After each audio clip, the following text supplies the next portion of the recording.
The fluorescent lights in Dr. Martinez's office had been too bright, making everything feel surreal as she explained how the aggressive cancer had already spread to my lymph nodes. "We need to start treatment immediately," she'd said, her voice professional but kind. "The specialized therapy costs $85,000, but it's your best shot at beating this thing." I'd sat there in that sterile room, thinking about how I'd raised my son David alone after his father abandoned us when he was 12, working double shifts as a hospital administrator to put him through law school.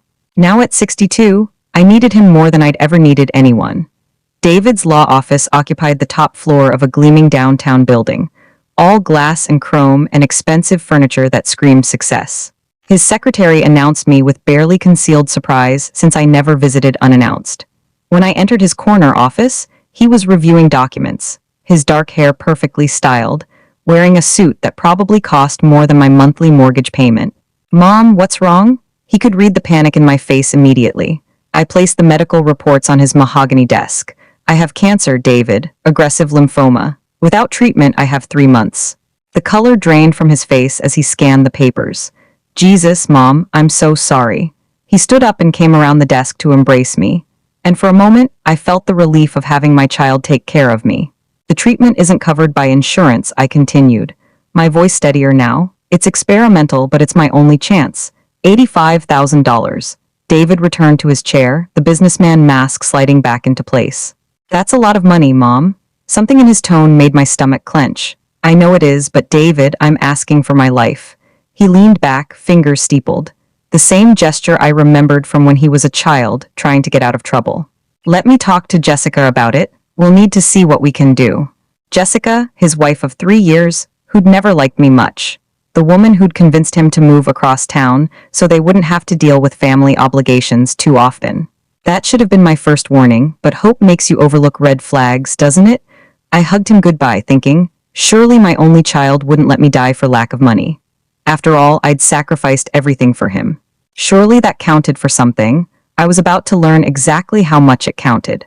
3 days later, David called instead of visiting, which should have told me everything I needed to know.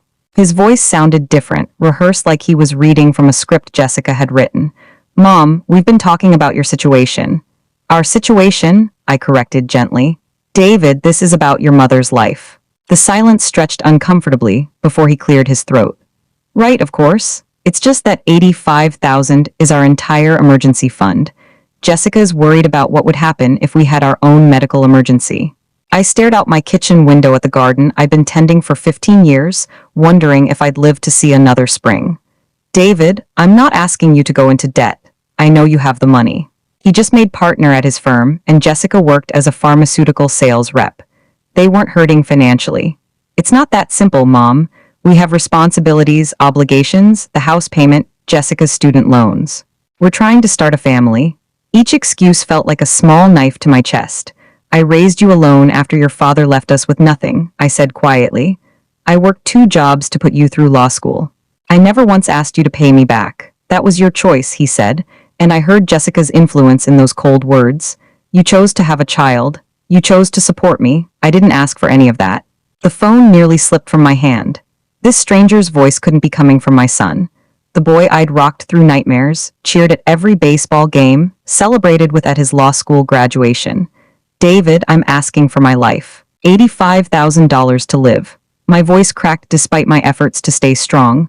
"I'll find another way," he said quickly, as if that solved everything. "There are programs, charity care, payment plans. You don't need to burden us with this burden." That's what I'd become to my own child. After hanging up, I sat in my empty house and realized something fundamental had shifted. The son I'd raised, the man I'd been so proud of, didn't exist anymore. Or maybe he'd never existed at all. And I'd been loving an illusion. I spent the next 2 days researching every possible financial option, calling charity organizations, looking into medical loans with crushing interest rates. Every door led to dead ends or waiting lists months long. Time I didn't have. Then Jessica posted the invitation on Facebook, and everything became crystal clear. "You're cordially invited to celebrate Jessica Anderson's 30th birthday extravaganza." The Facebook invitation was elegant, printed on what looked like expensive cardstock photographed against a backdrop of white roses. "Join us for an